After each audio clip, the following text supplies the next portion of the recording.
Olá, hoje nós vamos iniciar o estudo de um novo continente. Nós vamos estudar a Europa. Vamos estudar a Europa hoje quanto ao quadro natural e humano. Nós preparamos para essa aula uma série de mapas e algumas tabelas para você conhecer as características do continente. Vamos então já iniciar através de um mapa do relevo do continente europeu. Observem a tela. Nós podemos destacar na Europa a presença de uma série de cadeias de montanhas. São formações de dobramentos modernos, especialmente no sul. Destaque para a cadeia dos Pirineus, os Alpes, a cadeia dos Balcãs, os Cárpatos na Europa Oriental, a cadeia do Cáucaso, entre os mares Negro e Cáspio, com as maiores altitudes da Europa, e cadeias de montanhas mais velhas ao norte, como os Montes Urais e os Alpes escandinavos. Mas no relevo da Europa, o predomínio é de planícies. Podemos observar a enorme planície russa, cobre uma extensão muito grande, e a planície germano-polonesa. Além das duas planícies que foram apresentadas no mapa, existem outras. Por exemplo, a bacia sedimentar parisiense ou a bacia londrina. E entre essas planícies e cadeias de montanhas, alguns velhos planaltos, como o maciço central francês e o planalto central russo.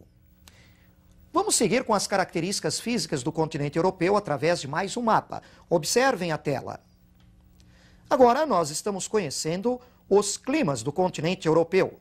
Na Europa, localizada acima do Trópico de Câncer e cortada ao norte pelo Círculo Polar Ártico, haverá um predomínio de climas temperados e frios. No extremo norte, o clima polar.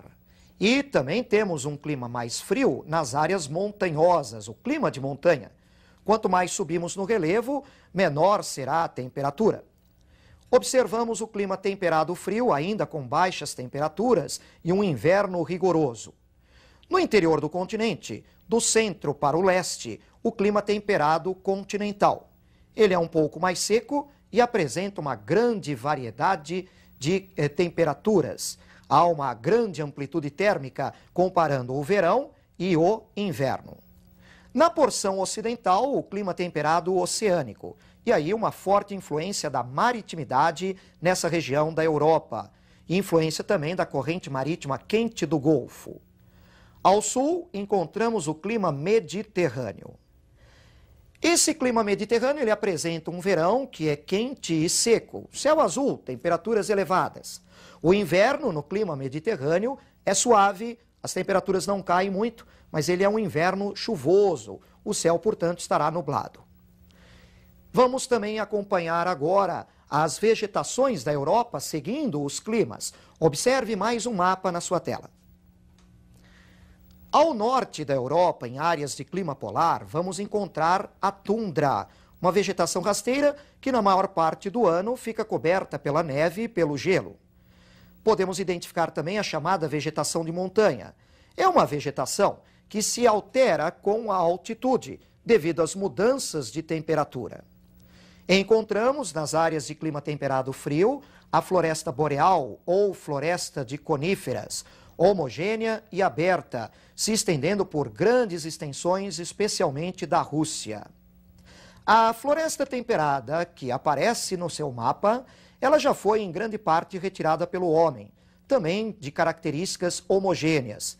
Mas ela coincide com áreas de grande ocupação humana, de grandes concentrações urbanas e industriais no continente europeu.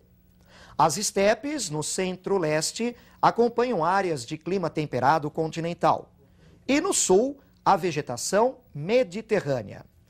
Essa vegetação mediterrânea, que acompanha o clima mediterrâneo, na verdade é um resquício de formações vegetais antigas no sul da Europa, que foram modificadas, alteradas devido à presença humana e com predomínio de formações arbustivas. Para encerrar o quadro natural da Europa, temos que conhecer também os rios, a rede hidrográfica desse continente. Nós temos mais um mapa que você vai acompanhar na sua tela. Nesse mapa podemos destacar em primeiro lugar o rio Tamisa. É um rio de curta extensão, mas importante por atravessar uma área muito urbanizada e industrializada. É o rio que atravessa a cidade de Londres. Na Península Ibérica, atravessando Lisboa, capital de Portugal, o rio Tejo.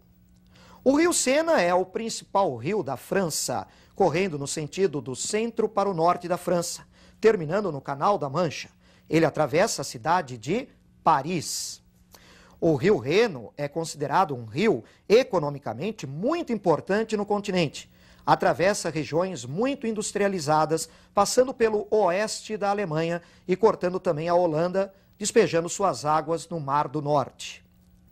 O rio Po se destaca no norte da Itália, atravessando uma região de grande desenvolvimento industrial. O norte da Itália é a área mais industrializada desse país. O rio Danúbio é um rio internacional. Ele atravessa vários países no continente europeu, do centro para o leste. Este rio Danúbio atravessa também várias capitais europeias. E o rio Volga, que é o mais extenso do continente europeu, um rio que percorre terras da Rússia e termina no Mar Cáspio. Esse rio Volga permite o aproveitamento tanto para a navegação, para o transporte hidroviário, como também para a produção de energia. Conhecemos o quadro natural da Europa. Vamos falar um pouco agora sobre a população do continente. A Europa é um continente populoso, mas o que chama mais atenção é que a Europa é o continente mais povoado do mundo, devido ao fato de ter uma extensão territorial reduzida. A população europeia, ela apresenta um bom padrão de vida. Muitos países da Europa são países de primeiro mundo. Natalidade reduzida, crescimento populacional lento, analfabetismo e mortalidade infantil muito reduzidos e uma expectativa de vida alta. Você vai conhecer essas e outras características agora da população europeia.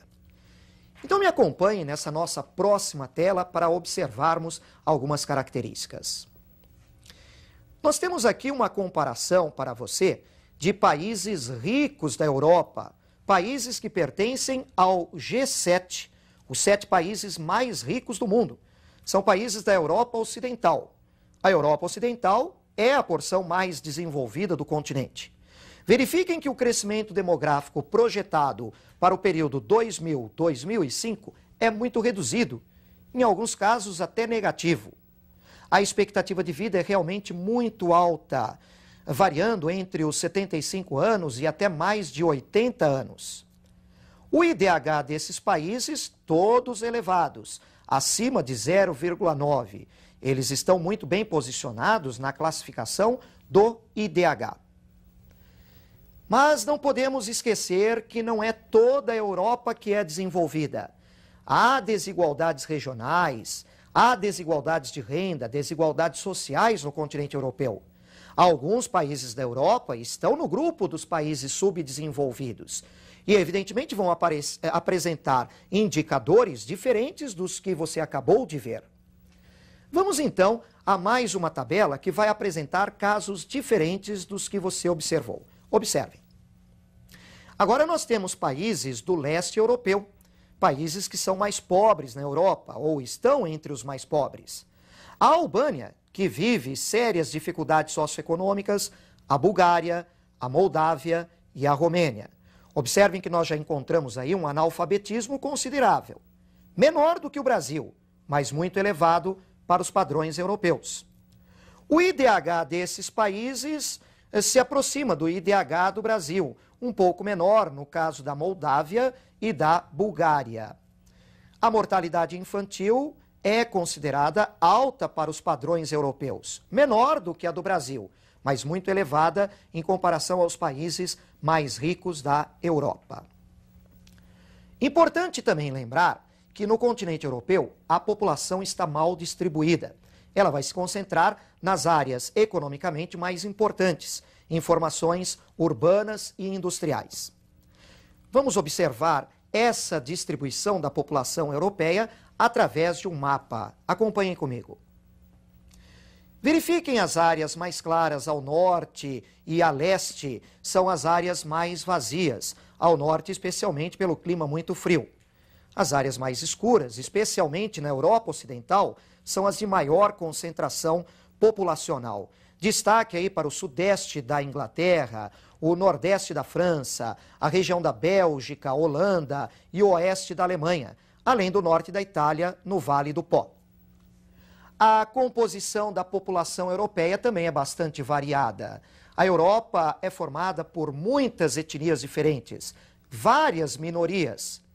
Entre as maiorias étnicas, podemos destacar o grupo dos latinos, o grupo dos eslavos e o grupo dos anglo-saxões e germânicos. Nós já vimos em aula anterior os movimentos migratórios no mundo e vale a pena reforçar um pouco mais essa questão com relação à Europa. Você vai me acompanhar agora no mapa que indica os movimentos migratórios que envolvem a Europa. Acompanhem. Nós encontramos aí movimentos migratórios que procedem de vários locais do globo em direção ao continente europeu, especialmente para a Europa Ocidental, onde se encontram os países mais ricos. São movimentos migratórios provenientes da América Latina, do norte da África, esse movimento importante pela proximidade do norte da África com a Península Ibérica, do sudoeste da Ásia, do sudeste e leste do continente asiático e também do leste da Europa.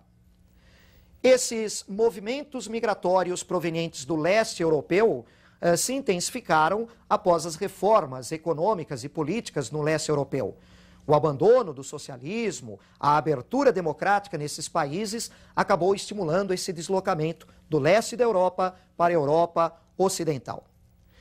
Mas é muito importante nós lembrarmos das consequências desses movimentos migratórios. A Europa Ocidental apresenta um envelhecimento da população, um crescimento populacional lento e precisa de mão de obra imigrante para manter o seu ritmo de crescimento. Mas nós encontramos em muitos países da Europa Ocidental uma taxa de desemprego que é elevada. A entrada desses imigrantes, concorrendo por esses empregos, gera problemas com a população local. Nós podemos lembrar da xenofobia, da aversão, perseguição e até assassinatos de estrangeiros em alguns países da Europa. E vamos lembrar que alguns governos europeus têm criado leis, regras cada vez mais rígidas para bloquear essa entrada de imigrantes, especialmente para evitar a entrada dos ilegais. Nós conhecemos hoje, nesta aula, o quadro natural e o quadro humano da Europa. Eu te espero, portanto, para a próxima aula, onde vamos tratar do quadro econômico e de alguns aspectos políticos da Europa. Até mais!